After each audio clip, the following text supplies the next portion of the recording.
મારો નાસ્તો ચાલુ છે મમરા ને સિંગ ને આનો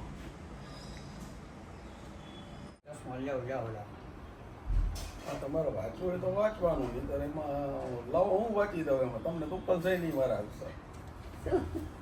હા, આમ તો તે બધું મોઢે કીધું ઈ જ છે ને બધું. શું છે આ કાળું કાળું શું પીવે છે? કોકમનું શરબત. ઓહો, અત્યારે ઉનાળામાં ઠંડક કરે કોકમ. હવે વરસાદ આવવાની તૈયારી છે, ભજીયા તો ચાલુ થઈ ડાયજેશન ગઈ. માટે કોકમ સારા. Okay okay. તડકામાંથી આવ્યો ને ઠંડક કરાવે છે,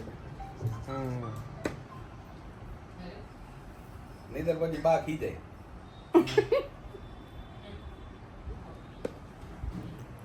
બાકી જાય. આ કોણ ડાયલોગ બોલે છે?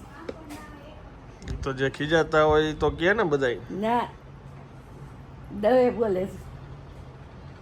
એમ નહીં બા, આ મને ઠંડુ ન પાઈ તો પછી તમે ખીજાવ ને બે જણાને. તો કાંઈ નહીં, તો ઠંડુ ઠંડુ તો પાણી પાવું જ જોઈએ ને. પાવું જ જોઈએ. પાવું જ જોઈએ ને એમ.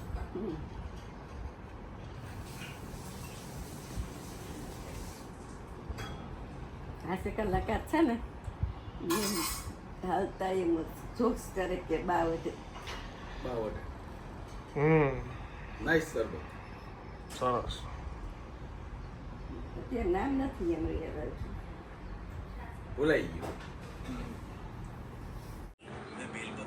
વાગી ગયો છે 1, ભગવાનને થાળ ધરાઈ ગયો છે, મગ ભાત રોટલી ને અહીંયા બા બેસી ગયા જમવા. જે ચણાનું શાક, મગ રોટલી ભાત ને છાશ. આજે 2 કઠોળ ભેગા થઈ ગયા. હા, કરવાના હતા તો ખાલી મગ ચણા સલાડ માટે હતા, પણ પછી એમ થયું કે લાવો ને 2 કરી નાખી, મજા આવશે. પછી સૂકા મગ કર્યા. હા, સૂકા મગ કર્યા, આ રેલો મગ અને ચણા અને કેરીનો રસ. હા, ચણા ભાઈ માટે બહુ બે સરસ થયું છે. ચણાનું શાક ખાય તો મગ ન હોય, એટલે પેલા ચણાનું શાક ખાઈ લો, પછી મગ ભાત. બરાબર. બાબુજી શું કરો છો તમે? શું કરો છો? મોબાઈલના ફોટા જોઉં છું બેઠા બેઠા ભગવાનના. હમ, હવે અમુક ફોટા છે ને એ તારા મને ઓલા બીજામાં નાખવાના છે, નાખી દઈએ નવરી થાય છે હા. એટલે આમાંથી ભાઈ વયા જાય છે.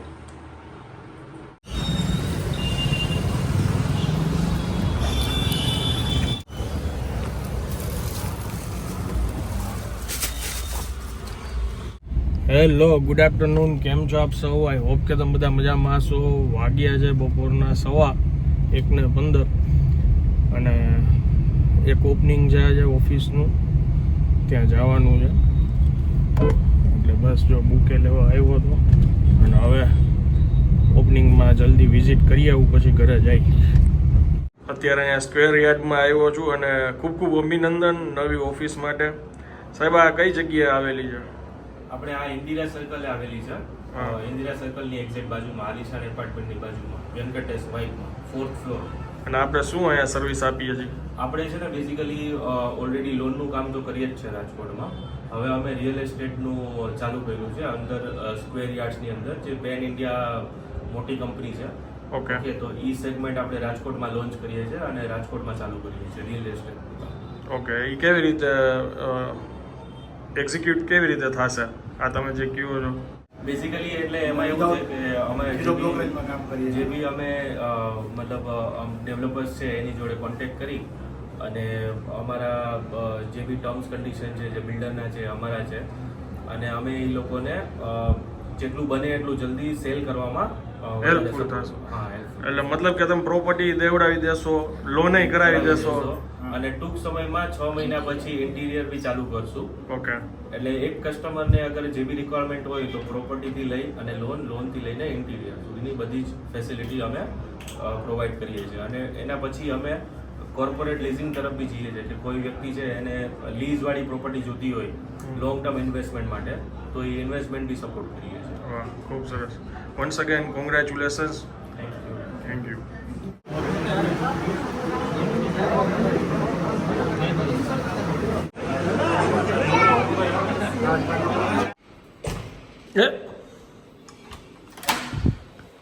શું થાય છે? છટકી ગયો હાથમાં દરવાજો. હમ જે તમારો મગજ છટકી જાય છે ને એમ તમારો નહીં મારો આટલું બધું નથી છટકતો. એમ હાલો વેલકમ. ફોન જ કર્યો મેં તો હાલું ત્યાં મેં જમ્યું હોય ને સરસ મજાનું ભોજન હતું. ચાટ હતી, કેરીનો રસ, ઓલું મેસૂબ, પછી દાલ રાઈસ, એક કાઠિયાવાડી સબ્જી હતી, એક પંજાબી સબ્જી હતી, પૂરી, રોટલી, મને શું કહીને ગયા હતા? કેરી, પાપડ. શું કહીને ગયા હતા મને? શું? કે હું આવીને હમણાં મગ ભાત ને સલાડ ખાઉં છું. હા તો કાંઈ વાંધો નહીં, ઈ ખાઈ લે, આપણને કાંઈ વાંધો હોતો જ નથી. ભૂખ હોય તો ફરજિયાત ખાવાનું જોઈએ, મારું કામ જ ઈ છે. ઘરનું જમવાનું છે ને આપણે હમણાં. એવું કાંઈ ન હોય, આપણને ક્યાંક ઇન્વાઇટ કર્યા હોય ખાવું તો પડે ને. તમે ત્યાં આપે જઈને આવીશું હોય ને? ખબર હતી કે મારા ઘરે જઈને જમવાનું. સ્માર્ટ છો એમ તો તમે. ચલો મગ ગરમ મૂકું.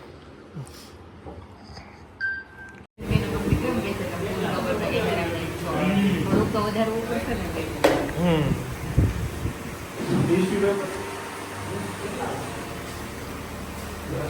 બોલો, નામ બોલો. દુકાનનું આ જગ્યામાં કઈ કઈ આઈટમ તમે ખાધી? અત્યારે અમે virgin pop, cheese chilli sandwich, gigabyte special sandwich અને હજી એક સેન્ડવિચ છે હું ભૂલી ગઈ. પોપ સરસ છે. સ્વાદ.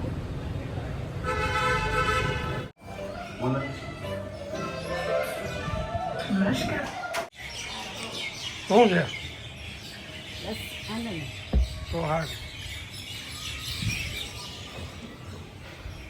સુગંધ આવે છે. બહુ ઈકડી નથી. સરસ. એ ક્યાં આવે પીછે? હાલે તો બા માટે પાછળ તમારી.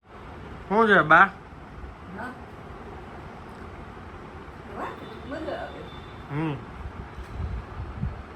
ચોક્સ નથી આમ ભરવા?